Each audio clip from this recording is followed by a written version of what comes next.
بسم اللہ الرحمن الرحیم۔ اس کے بارے میں میرے علم کے مطابق 3 سیغے یا 3 چیزیں ثابت ہیں۔ آپ نے فرمایا، آپ فرماتے تھے نماز شروع ہونے سے پہلے آپ بلال رضی اللہ تعالیٰ عنہ جو مؤذن تھے وہ صفیں درست کرواتے تھے، آپ خود بھی صفیں درست کرواتے تھے، آپ خود بھی اور بلال بھی صفیں درست کرواتے تھے، اور آپ یہ کہتے تھے کہ صفیں درست کرو، اور ایک تو آپ صلی اللہ علیہ وسلم نے فرمایا کہ لا تترکوا الفروجات للشیاطین۔ آپ ذرا جو میں آپ سے بات کر رہا ہوں اسے توجہ سے سن کر اسے سمجھنے کی کوشش کریں۔ لا تترکوا الفروجات للشیاطین، کہ درمیان میں خلا شیطان کے لیے نہ چھوڑو، ایک بات یہ ہے۔ اور پھر آپ کا یہ فرمانا کہ من سد فرجة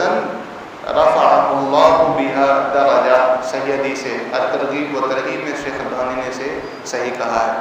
کہ جو صفوں کو درست کرتے وقت درمیان میں خلا پر کرے،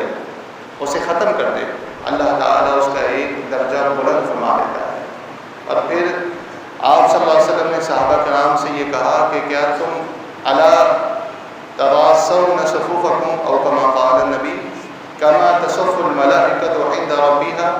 کیا آپ لوگ اس طرح صفیں درست نہیں کر سکتے، اس طرح صفیں نہیں بنا سکتے جس طرح فرشتے اللہ کے سامنے صفوں میں درستگی کرتے ہیں؟ آپ صلی اللہ علیہ وسلم سے پوچھا گیا کہ کس طرح کرتے ہیں، تو آپ نے فرمایا یتراصون بینہم، خوب مل کر کھڑے ہوتے ہیں۔ تو درمیان میں خلا نہ چھوڑنا، خلا کو پر کر لینا۔ اور پھر انس رضی اللہ تعالیٰ عنہ فرماتے ہیں کہ جب ہم سے آپ صلی اللہ علیہ وسلم یوں فرماتے تو کنا ننزل الکعب بالکعب، ہم صفیں درست کرتے اور ٹخنے کے ساتھ ٹخنا ملا لیا کرتے۔ تو یہ بہتر ہے، یہ سنت ہے، اور اس کے وجود کی دلیل زیادہ ہے، اس لیے کہ اگر ایسا نہ ہو، اگر ایسا نہ کیا جائے تو دلوں میں اختلاف آ سکتا ہے، جیسا کہ رسول اللہ صلی اللہ علیہ وآلہ وسلم کا فرمان مبارک ہے، درمیان میں خالی جگہ رہے گی تو شیطان آ کر وسوسہ زیادہ ڈال سکتا ہے، جیسے کہ آپ صلی اللہ علیہ وآلہ وسلم کی تعلیم سے اور آپ کی احادیث سے یہ باتیں ثابت ہیں۔ تو صفوں کا درست کرنا جو ہے، آپ صلی اللہ علیہ وسلم نے فرمایا کہ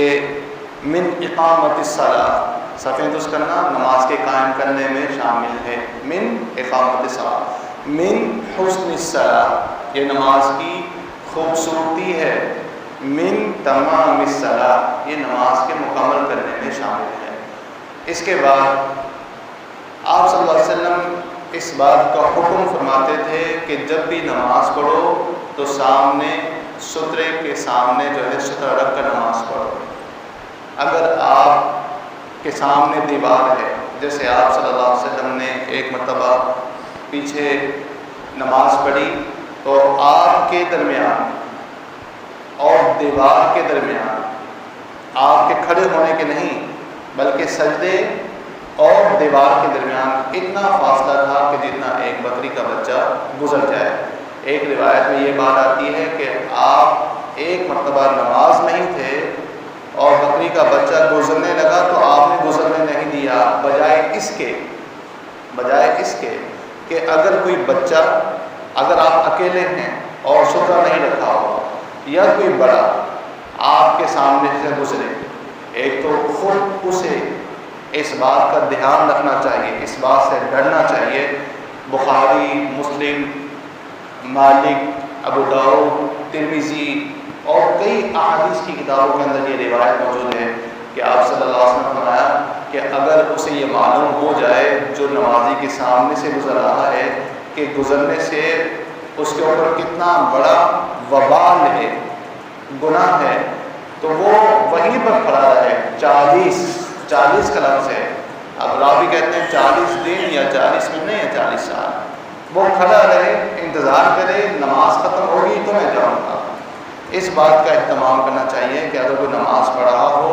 سترہ اگر آپ کے کہیں قریب ہے تو رکھ دیں، گزر جائیں، اور نہیں تو پھر آپ انتظار کریں۔ الا الى سترہ، نماز نہ پڑھو سوائے اس کے کہ سترہ جو ہے وہ تمہارے پاس ہو، تمہارے قریب ہو۔ سترہ اس کا اہتمام آپ صلی اللہ علیہ وسلم فرماتے تھے۔ مسجد میں ایک مسجد سے باہر صحن، مسجد نبوی میں صحن میں ایک ستون تھا، تو ایک مرتبہ سلمہ بن اکوع رضی اللہ تعالیٰ عنہ وہ وہاں نماز پڑھ رہے تھے، تو کسی نے کہا کہ میں نے دیکھا کہ آپ یہاں نماز پڑھتے ہیں، اس کا قصد کرتے ہیں، آپ یہاں پر ستون کے پیچھے نماز پڑھتے ہیں۔ تو سلمہ بن اکوع رضی اللہ تعالیٰ عنہ نے فرمایا کہ میں نے رسول اللہ صلی اللہ علیہ وسلم کو دیکھا ہے کہ وہ یہاں پر نماز پڑھتے تھے۔ اگر مسجد میں آپ نہ ہوتے، صحرا میں، میدان میں ہوتے، تو آپ کے پاس ایک حربہ ہوتا، اور ایک روایت میں ہے ایک عنزہ، ایک جو ہے وہ نیزہ آپ کے پاس ہوا کرتا تھا۔ آپ اس بات پر غور کریں کہ جہاں پر اس بات کا ذکر ہے کہ آپ سفر میں ہوتے، صحرا میں، میدان میں، آپ کے پاس یہ ہوتا اور آپ اسے گاڑ دیتے زمین پر اور اس کے پیچھے نماز پڑھتے، وہیں پر یہ بھی لکھا ہوا ہے کہ آپ کے بعد خلفائے راشدین نے اس کا اہتمام کیا، وہ بھی اپنے ساتھ رکھتے اور وہاں پر اسے گاڑ دیتے اور نماز پڑھتے۔ انس رضی اللہ تعالیٰ عنہ نے مسجد الحرام کے اندر کچی جگہ تھی، وہاں پر نیزہ گاڑ کے نماز پڑھی۔ لہذا مسجد ہو یا مسجد کے باہر ہو، اس بات کا اہتمام کریں کہ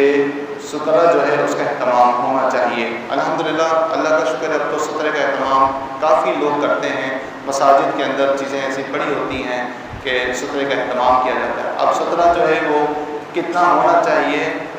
تو اس کے بارے میں جو صحیح حدیث ہے کہ مثل مؤخرۃ الرحل، رحل کہتے ہیں کہ اونٹ کے اوپر جو کجاوا ہوتا ہے بیٹھنے کے لیے، اس کے آگے اور اس کے پیچھے ایک لکڑی ہوتی ہے، یوں ایک لکڑی جو بیٹھتے ہیں، آگے بھی لکڑی ہوتی ہے، پیچھے بھی لکڑی ہوتی ہے، تو یہ مثل یہ مؤخرۃ الرحل ہے۔ اس کی لمبائی جو ہے وہ حدیث میں آتا ہے یا تو ذراع اسے کہتے ہیں، یا ثلثی الذراع، اتنی اس کی موٹائی کی کوئی مقدار نہیں ہے، لیکن اس کی لمبائی کم از کم ثلث ذراع یا ایک ذراع جو ہے وہ ہونی چاہیے۔ اس کا اہتمام کرنا جو ہے ضروری ہے، یہ سنت ہے اور اس کا اہتمام کرنا چاہیے۔ اس کے بعد قیام میں سب سے پہلے نماز کیسے شروع کرنی ہے، انشاءاللہ اس کا ذکر جو ہے وہ کل سے ہم شروع کریں گے، اور یہ بھی ممکن ہے کہ کل معتکفین کے لیے کچھ باتیں جو ہیں وہ ہو جائیں، کیونکہ اعتکاف میں بیٹھنا ہے اور اس وقت کو زیادہ سے زیادہ عبادت میں جو ہے وہ مشغول رکھنا ہے۔ اللہ سبحانہ و تعالیٰ سے دعا ہے کہ اللہ سبحانہ و تعالیٰ ہمیں جو کچھ ہم کہتے ہیں اس کے اوپر عمل کرنے کی توفیق عطا فرمائے۔ اس کے ساتھ ہی میں دعا بھی کرنا چاہوں گا، اور آپ سے گزارش ہے کہ آپ بھی دعا کریں، خصوصی طور پر ایک تو ہمارے جو بزرگ جن کا کل انتقال ہوا ہے، جناب علی بخش صاحب، ان کے بارے میں کہ بڑے اچھے انسان تھے، اللہ سبحانہ و تعالیٰ ان کے گناہوں کو معاف فرمائے،